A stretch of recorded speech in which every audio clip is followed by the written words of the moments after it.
Tak salah guys untuk kita bermimpi untuk melihat timnas Indonesia bermain di Piala Dunia. Tapi kita perlu fikir macam mana kita mau lolos.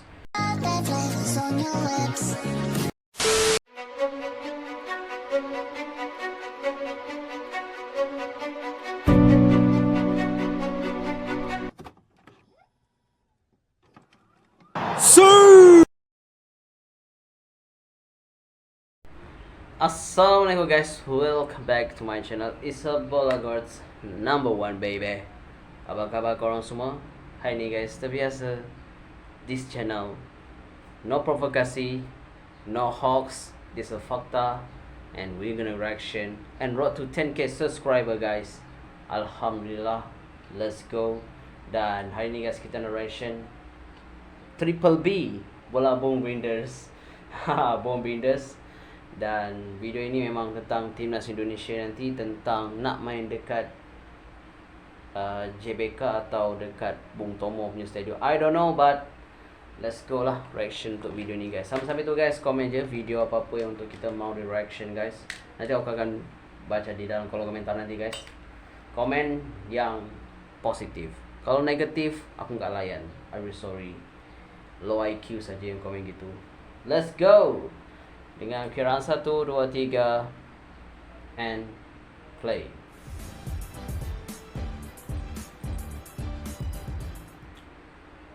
Salam sepak bola, teman-teman netizen atau warganet yang saya hormati semuanya. Welcome back ke konten terbaru dari channel YouTube Triple B. Dan di konten terbaru hari ini saya ingin membahas tentang berita yang lagi rame beredar di media-media digital dan juga yang lagi rame banget diperbincangkan di akun-akun media sosial yang biasa membahas tentang timnas Indonesia, yakni tentang venue atau juga stadion mana yang akan dipakai oleh timnas Indonesia untuk pertandingan mereka lawan Australia yang rencananya akan dimainkan pada tanggal 10 September nanti.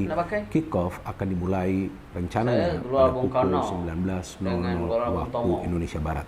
Ini menarik sekali nih teman-teman, karena hingga hari ini belum ditentukan stadion mana yang akan dipakai untuk pertandingan tersebut. Padahal seperti yang sama-sama kita ketahui bahwa itu akan merupakan pertandingan pertama bagi timnas kita.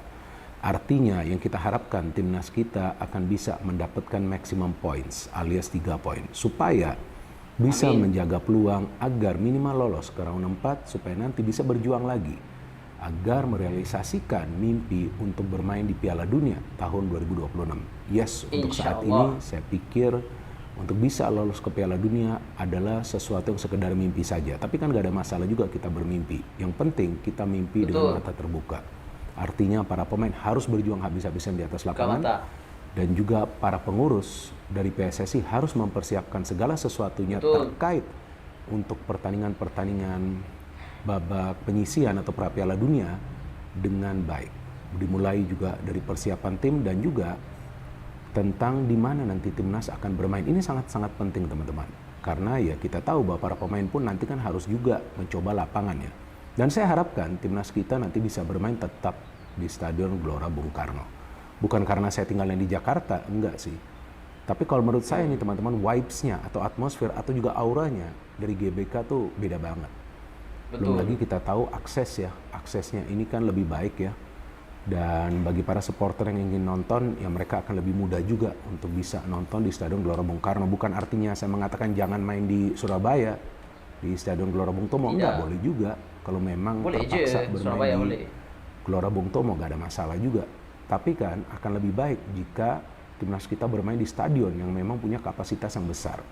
Dan saya harapkan jika nanti bisa bermain di GBK, ya kalau bisa jual saja tiket sampai 60 atau 70 ribu ya, tergantung juga nanti dari kesepakatan antara PSSI tentunya dengan pihak-pihak lain, karena juga harus nanti kan harus dicermati juga dari segi safety ya, jangan sampai juga nanti overload.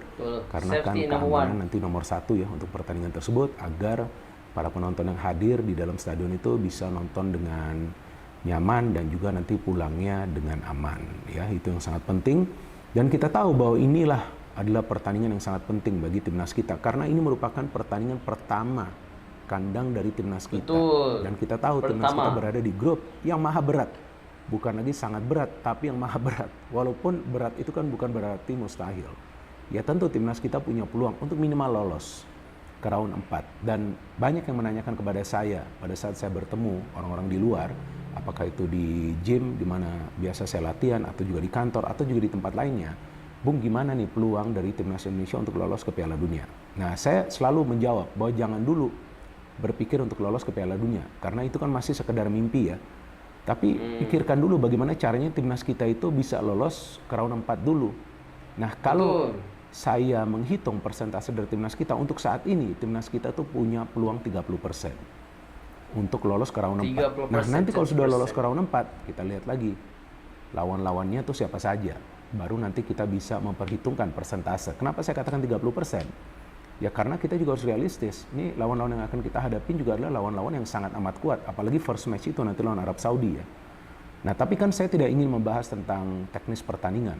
Yang saya ingin membahas adalah tentang venue. Nah, venue-nya ini sudah harus ditetapkan. Dan juga sekarang kan yang menjadi masalah adalah dari segi kelayakan. Artinya kelayakan ini bukan lagi dari segi infrastruktur stadion ya, tapi dari segi kualitas rumput. Nah, inilah yang harus benar-benar diperhatikan. Dan yang saya baca beritanya baru tadi pagi, bahwa keputusan akan ada di tangan FIFA. Ya jelas, sekarang ini akan ada di tangan FIFA, karena sekarang ini sudah masuk ke round 3. Ini sudah round yang sekarang mulai disoroti oleh dunia, teman-teman.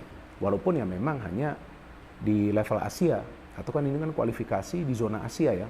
Tapi dunia sudah nanti akan menonton pertandingan-pertandingan dari babak kualifikasi ini. Jadi ya tentu kelayakan rumput itu yang paling penting, supaya para pemain yang nanti main juga terhindar dari resiko cedera. Karena kita tahu ya, bukan soal nanti mereka selebrasi, kemudian mereka nanti cedera, enggak. Bukan soal selebrasi, tapi nanti cara bermain juga akan sangat berpengaruh.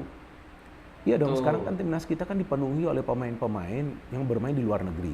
Nah, mereka biasa bermain dengan kualitas rumput yang bagus gitu. Jadi ya bagi mereka, ya mereka akan bisa memudahkan mengalirkan bola, memanfaatkan umpan-umpan pendek. Kan sekarang kan timnas kita kan jarang ya mengandalkan long ball ya, kecuali memang diperlukan. Jadi bukan artinya nggak pernah, enggak. Beberapa kali juga ada direct pass atau long ball yang diberikan ke depan, dan ternyata itu juga bisa menghasilkan peluang, bahkan ada juga gol yang tercipta. Tapi kan lebih banyak atau prioritasnya adalah untuk memainkan umpan-umpan datar. Nah, untuk memainkan umpan-umpan datar ini diperlukanlah, yang pertama kan lapangan yang memang rata, dan yang kedua ya kualitas rumput. Jangan sampai rumputnya ini nggak layak, jangan sampai rumputnya ini yang terlalu tebal ya kan. Ini juga harus diperhatikan, karena kan flow of the ball itu harus bagus, harus lancar. Dan kita tahu banyak pemain-pemain kita itu yang suka juga memberikan umpan-umpan pendek dengan jarak yang dekat. Nah, kalau memberikan umpan-umpan pendek dengan jarak yang dekat, karena jarak di antara para pemain kita itu nggak jauh, nah kualitas rumput ini yang harus dijaga. Maka itu kan sebelumnya kan saya pernah juga menjelaskan betapa buruknya ya kualitas rumput dari lapangan yang di Stadion JIS kan. Nah, bahkan ada beberapa area itu di lapangan yang tampak berwarna coklat, bahkan dikeluhkan juga oleh pemain dari Persija Jakarta tuh yang mencetak hat-trick, Gustavo kan. Nah, jangan sampai nanti kalau timnas kita harus bermain dengan kondisi yang mirip, saya tidak katakan sama. Karena sebelumnya kan pada saat lawan Vietnam ya, kalau nggak salah betul kan, yang kita menang tuh 1-0 di kandang kita sendiri, itu kan kualitas rumput sebenarnya nggak bagus, kualitas lapangan lah ya, saya boleh katakan. Dan juga pada saat pertandingan lawan Filipina kan sama juga seperti itu, jangan seperti itu dong ya. Dan juga kita harapkan nanti siapapun tim tamu yang datang itu juga nanti bisa menikmati jalannya pertandingan ya, karena tim tamu ini juga perlu kita respect teman-teman ya kan, apakah itu Australia, Arab Saudi, Jepang, Bahrain, dan juga tentunya China. Jadi untuk pertandingan-pertandingan di kandang kita sudah harus bisa tentukan secepatnya akan bermain di stadion mana gitu, karena para pemain kan juga perlu mengetahui akan bermain di stadion mana. Dan saya pikir bagi para pemain timnas, mereka akan lebih memilih GBK karena sudah terbiasa bermain di sana, jadi kurang lebih sudah menghafal lah sisi-sisi lapangan. Jadi mereka sudah tahu nanti kira-kira harus menyerang dari mana, kira-kira nggak boleh melakukan kesalahan di sebelah mana. Iya benar loh teman-teman. Saya dulu dulu pada saat saya memang masih di sekolah dan juga kuliah, kan saya juga sering main bola ya, walaupun amatiran lah ya, atau apa tuh istilah kerennya tuh, tarkam lah ya kan, main sama teman-teman. Nah, kita kalau sudah main di lapangan yang biasa kita main, nah kita sudah tahu, wah kita jangan nyerang dari sebelah kiri atau jangan nyerang dari sebelah kanan, walaupun ya kita tahu lah kualitas rumputnya memang kacau juga ya kan. Ya saya nggak mau sebut juga lah di mana dulu saya sering bermain ya, tapi kalau teman-teman saya sudah tahu lah. Jadi ya kita sudah tahu jangan nyerang dari sebelah kiri atau jangan nyerang dari sebelah kanan. Nah, ini juga sama. tentunya bagi para pemain timnas, ya walaupun bagi mereka sebetulnya gak ada masalah, mau main dimanapun itu gak ada masalah. Dan seandainya bermain di Surabaya juga menurut saya ya bagus juga, ya kan. Cuman saya lebih prefer di GBK. Surabaya oke, lapangannya bagus, ya kan. Saya kan siaran juga itu pertandingan Persebaya lawan PSS Sleman, bagus sekali, infrastruktur top, ya kan. Sebelumnya juga dipakai untuk Piala Dunia U17. Tapi dari segi kapasitas kita perlukan kapasitas yang sangat besar. Karena yang kita inginkan agar sebanyak mungkin supporter itu bisa masuk, dan kita tahu sekarang sudah ada banyak sekali supporter baru dari Timnas Indonesia yang mendukung habis-habisan. Walaupun yang banyak yang mengatakan mereka adalah supporter FOMO ya, di luar negeri juga sama, banyak sekali supporter FOMO. Yang penting mereka bisa cheer, mereka bisa memberikan semangat kepada para pemain yang bertanding di atas lapangan. Karena jika semakin banyak para supporter kita, itu juga lah yang sedikit banyak akan mengganggu para pemain dari Australia. Saya masih ingat itu pada saat Piala Asia 2007 ya, itu ada pertandingan Indonesia lawan Arab Saudi dan juga Indonesia lawan Korea Selatan ya di fase grup ya. Ada salah satu teman yang saya kenal, dia bekerja untuk salah satu perusahaan olahraga ya, yang pada saat itu menjadi bagian dari sponsor timnas. Dia berdiri itu di pinggir lapangan walaupun di dekat tribun, ya kan, sebagai sponsor kan dia mendapatkan privilege tersebut ya. Nah itu dia mengatakan, dia bicara sama teman dia saja, teman dia itu gak dengar. Karena begitu berisik, para penonton yang hadir di tribun, begitu berisik. Nah artinya itu juga akan menyulitkan para pemain dari tim lawan. Nah kalau para pemain kita mungkin ya sudah terbiasa dengan atmosfer seperti itu kan.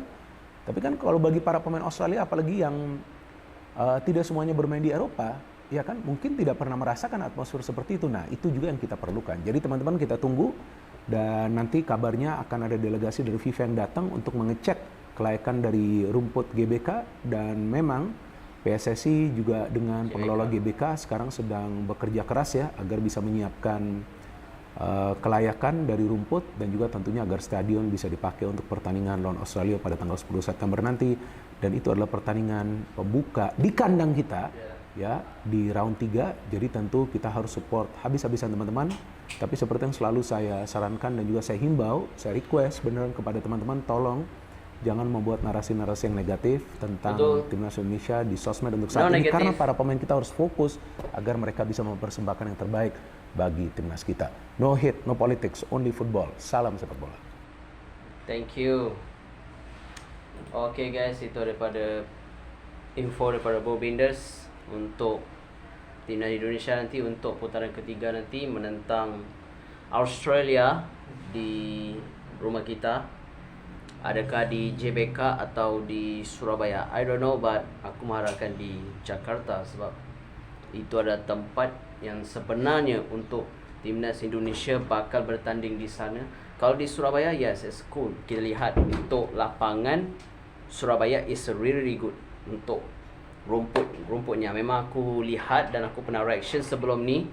Lapangan di Surabaya itu memang really the class and sesuai untuk kelayakan Piala Dunia. Tapi untuk kapasitas penonton, maybe JBK adalah pilihan yang paling yang aku mahukan. Tapi dari segi Padang, we don't know adakah lapangan untuk JBK is really good or not. But tunggu FIFA sendiri untuk cek, karena setiap perlawanan antarabangsa FIFA akan cek padang yang digunakan oleh tuan rumah tersebut. Jadi JBK atau Gelora Bung Tomo, I don't know, but maybe I really choose like JBK lah. Tapi Surabaya kalau dah JBK, kalau padangnya teruk, problem, Surabaya is okay. Mana-mana pun, I really don't care. But we want just to see Indonesia main saja. Okay, kita doakan Indonesia lah. Tapi kalau nak cakap, tak salah guys untuk kita bermimpi untuk melihat timnas Indonesia bermain di Piala Dunia. Tapi kita perlu fikir macam mana kita mau lolos ke Piala Dunia itu. Gimana? Gimana? Tapi fikir-fikirlah. Kan? Kalian pun sudah besar kan. Tapi apapun jelah, kita doa yang terbaik. And komen guys ya, adakah di JBK atau di Surabaya Gelora Bung Tomo? Sila komen stadium mana yang sesuai. Okay, itu sahaja video kali ini, road to 10k subscriber. Thank you guys for watching this video reaction. Kalau ada buat video reaction atau bahas, aku akan bahas insyaAllah pasti guys. Jadi itu saja. video kita kali ini. Assalamualaikum amigos baby.